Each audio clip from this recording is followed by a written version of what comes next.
Hello and welcome to a new edition of DevOps World. In this edition, we are going to look at a very exciting technology for Kubernetes called Karpenter. So, if you are struggling with scheduling nodes or scheduling pods onto nodes, or if you are struggling with cluster capacity or would like to contain cost of your Kubernetes cluster, Karpenter is a great tool to achieve those objectives. So what does Karpenter do, right?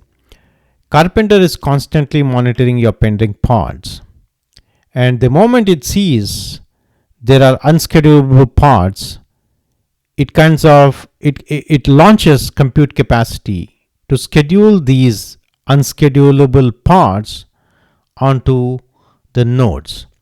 It will make sure that it fits, it actually chooses a node type that is optimal to execute these particular workloads. So it factors in the cost, it factors in what is the requirements of these pods, and it actually gets in or schedules only that particular node type that is the best fit for executing these workloads, right? So that way it helps you save a lot of money on compute capacity because there is a very little wastage involved in or unused capacity once these pods are scheduled onto the nodes. Karpenter also constantly monitors your existing cluster to make sure it can optimize the compute resources. So if there are if it sees that there is the cluster has plenty of capacity that's being unused because the pods have finished execution, like for example in this scenario over here, then it basically scales it down and it launches a new kind of node to fit the remaining pods onto that, right? So Karpenter is a great tool to contain your cost, deal with scheduling issues with regards to Kubernetes and so on. So in this episode, we are going to look at a very detailed demo of how to deploy Karpenter, and this will be a basic demo scenario that demonstrates how Karpenter works. So what we'll do in the demo is first we'll create a cluster, then install Karpenter on it, and then we're going to deploy what is called an EC2 node class. This is a YAML file that we're going to deploy. So what this will basically indicate to Karpenter is what kind of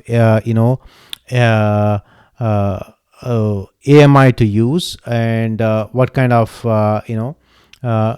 family to use for the nodes.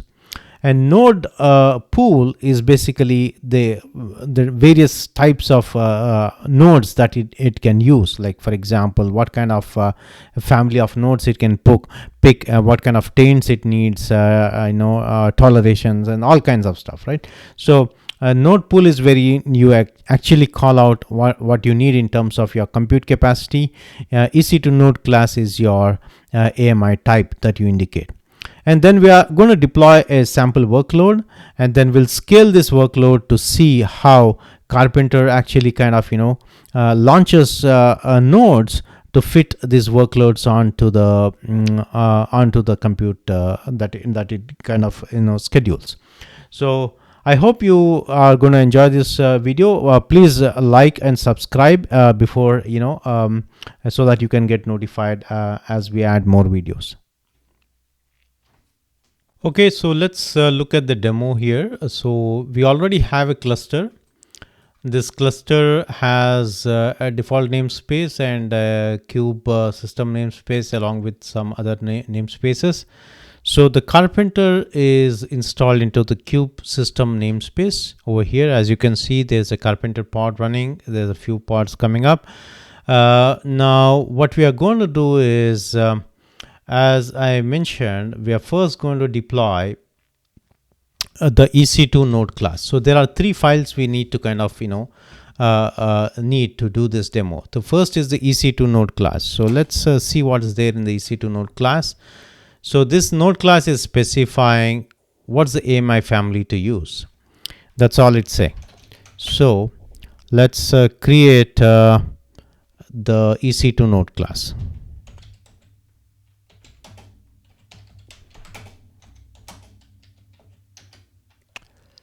So we have created that. So the next thing is the node pool.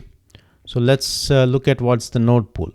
So the node pool is specifying what kind of family of instance you can use, and whether it's a AMD 64 or ARM and so on, right? So that's what that's there in the node pool. So let's go ahead and create the node pool as well.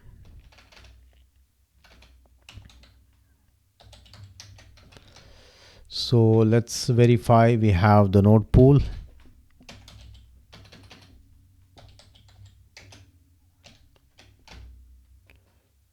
Node pool. Okay, so we have the node pool. This current node pool has no nodes running on it. For our no nodes, it has 0 nodes. And we also have 2 nodes with basically the main Karpenter is deployed onto, right? So here we basically have these nodes. Let's say how many nodes we have. Let's say, yeah, we have 1 node. Okay, so we have this 1 node, and let's describe this node. Let's see what's there. So you have on this node the cube system stuff and Karpenter deployed on it. Okay, so this 1 node, we are using this as the controller node, so we are not going to deploy any workloads onto it. So this node is going to remain pristine in the sense that it only has the daemons and it has the Karpenter deployed on it. So it's more or less like the controller. No workloads are going to ever be deployed onto it, and it's not going to be decommissioned, right? So let's say we have 1 node now. Now what we are going to do is we are going to deploy a workload called inflate. So what is inflate? Right, inflate is so this is the third part of the demo, which is first we deployed the EC2 node class, second we deployed the node pool. Now we are looking at the EC2 looking at the deployment that deploys the actual workload. So here this is a deployment with 0 replicas, and it's requesting 1 CPU, and it's basically a simple image that you can get from the public ECR. It's just a pause image that pretty much does nothing, right? So let's go ahead and deploy this guy and see what happens, right? So inflate. Now inflate is there, so let's see in the namespaces where we got inflate. So it very likely is in the default namespace. So let's say we have the deployment here. This is where we got inflate. Okay, so inflate is deployed. So this is a workload that's deployed. Currently there are 0 pods because we didn't scale it up. And we look at node pool, we have 0 nodes. So not what we'll do is we'll go back to the deployment, and we will scale it up. We will scale it up to, let's say, 20 pods.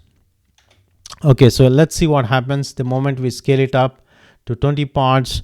So they are all getting pending. Now if you go back to the node pool, you should see that Karpenter launches 1 node over here, right? So earlier there were no nodes, and it launches a node which basically is requesting 32 CPU. So it tries to fit all these 20 pods onto this node. So let's look at the pods. All are in the pending state. They should very soon get into a running state pretty soon. Yes, they are all running now, all 20 pods. Now let's go back to the deployment. Let's do something else. Let's let's go back and scale it further. Let's say we scale it to, let's say, 50. So now this should actually double. Now we are doubling the workload. So now this should scale the node pool to launch further nodes. So let's see what happens. So the moment we do this, there are all these in pending state. So let's go back and look at the node pool. Node pool launches another node. You see here, now we have 2 nodes. Now if you go back to the pods, we have all these inflate pods. Pretty soon they'll all be in a running state. So as you can see, Karpenter is very, very fast in responding, and it kind of is really good at choosing what node type to use and getting all the images, all the pods to schedule, right? So let's see, there is one pod that somehow did not schedule. Yeah, all pods got scheduled now. So as you can see, the power of Karpenter in action. So let's again do something different now. Let's go back to the deployment and scale this to just say 1 pod. Now Karpenter should realize that both the nodes that it has launched actually are over provisioned. So it very likely will go decommission both the nodes, and it will launch a smaller node with very little CPU allocation to accommodate this just one little pod. So let's see what's happening.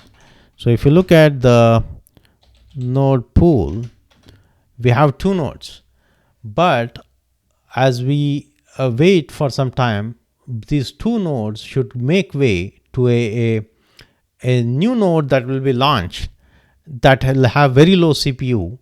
So now it basically kind of trying to optimize your compute, right? So if you go back to the nodes, you'll see some nodes getting decommissioned and some nodes getting launched again. So we just give it some time before the Karpenter kicks in and gets you the nodes you need. So let's say node pool. Yeah, so there are still 2 nodes. So let's say we are still looking at pods. So inflate pod, there's 1 running. So now at this point of time, we are over provision. So we have to see how long Karpenter takes to kind of figure this out and say, hey, you know what, you're really over provisioned here. We need to kind of disrupt this and make sure you right size your cluster. So we just give it a few more minutes before the Karpenter kicks in. Yeah, as you can see, you see that some changes happening here, and now you'll go back and look at the node pool. You have 1 node, but this node has a 32 CPU. So I'm pretty sure it's going to disrupt this node as well, right? So it got rid of 1 node. It has 1 node, and I'm pretty sure it's going to get rid of this guy as well. Yes, it did that, right? So now it got a new node with just 2 CPU, right? So this is the power of Karpenter, right? So it basically is constantly watching your cluster, and it is kind of getting you the right kind of compute you need to kind of optimize on your costs. So let's see.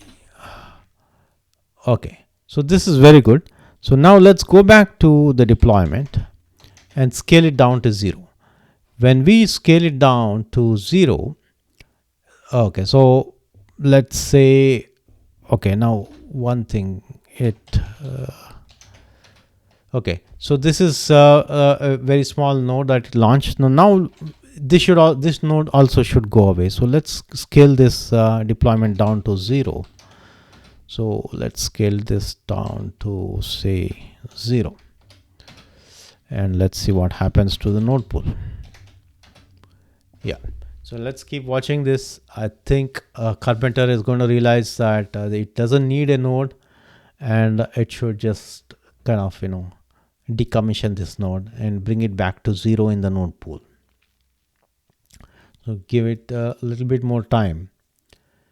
So I hope this video was useful, and you can use Karpenter to control cost, do auto scheduling, and make sure your kind of cluster is the right size for the right kind of workload so that you get optimal usage out of your compute capacity. Let's just do nodes. So there are 2 nodes, so I think it should go away.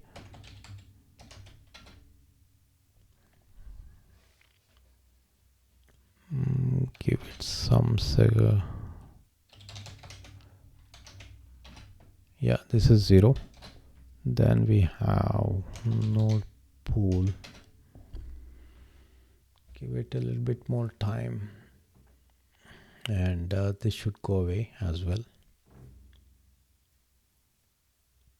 Yeah, so as you can see, it brought the entire nodes down to 0, and you have actually no nodes at all inside the default node pool. So that's the demo, guys. So I hope you can subscribe to the channel, and so that you can get notified when there are new videos. Thank you.